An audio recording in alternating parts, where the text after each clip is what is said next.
Today we're going to get to do what I call play, kind of like makeup. We're going to actually go into the operatory and see a patient and show you what a DVF looks like and how we do a wax up so you can actually see in your mouth exactly the way you're going to look by the end. And we're going to show you how your mouth has the potential to look in a healthy state. We've already gone through the issues with airway that you're having at night, and even during the daytime you've gotten some of that. So what I'm going to first show you is how far we would open your bite up. And we're going to be doing this by putting a little piece of wax between your teeth, and you're just going to bite until I tell you to stop biting. It's just soft orthodontic wax, and all I'm going to do is roll it into a little ball and ask the patient to go ahead and bite down as far as his musculature and his skeletal positioning allows. Right here on your premolars, because this is your balance position in your mouth, and it's a big tall piece of wax. Don't worry about it, it's not going to be that open. And then I want you to start closing down. Right there, stop. So we got that side done, we're going to do this side now. But the whole object of this is to reframe your natural skeletal structure so that is supported.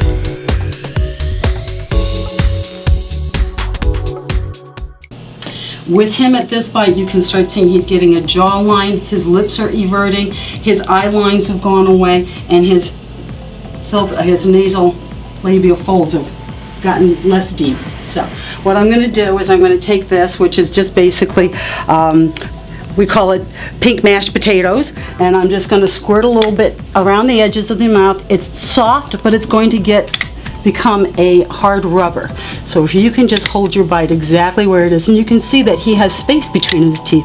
And what we're going to do in just a moment is show you how we're going to fill that space. But right now we're just looking at skeletal structure, and we're looking where this wet dry line meets this upper wet dry line, which is where lips should meet.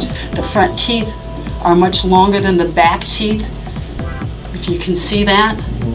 And that's really what we're going to do, is we're going to replace not only the wear on these front teeth, but the height that these back teeth should be. This is a genetic thing, that's not necessarily wear. This is the height that you're missing.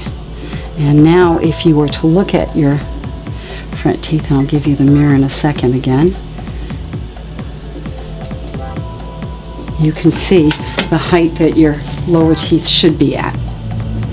Okay? Now we have to fill in the back, where all those other teeth are way too short. Okay?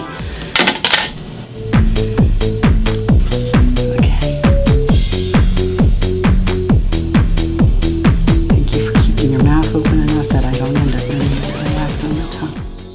Here, so you can see where you're starting to get a cheek line, which you did not have earlier. It was just a round pooch, and that's because your framework of your jaw is not being supported.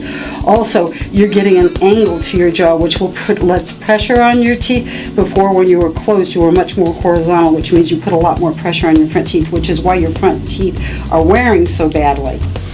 I immediately felt when the piece was in my mouth, obviously the mouth was more open, more oxygen, more air coming in naturally into my mouth.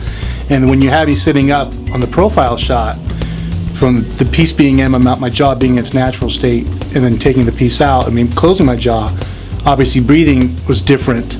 And then almost like my neck, the back of my neck tensed up right away, just from the added pressure of closing my jaw. I felt a distinct difference just right back there. It was weird. It was, what happens is that your lower jaw is the most free-moving piece of bone in your entire body, and is really not attached to anything except by all this musculature.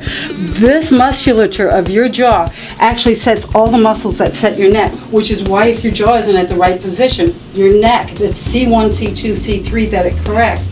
And the other thing is that yes, you are getting a much larger blast of air when you have that piece in, not only through your nose, because the tongue pressure is off the roof of your mouth and away from it, so you can actually draw more into your nasal sinuses, but also it opens up your airway because you're not crimped off. Because the reason you stick your chin out is you're putting yourself in a CPR position because you're not getting enough airway. So you're standing, and when your mouth is overclosed, the first thing you do is you try to put yourself your lower jaw out further so you can get more air, and what that does is it tenses your neck and it pulls it forward.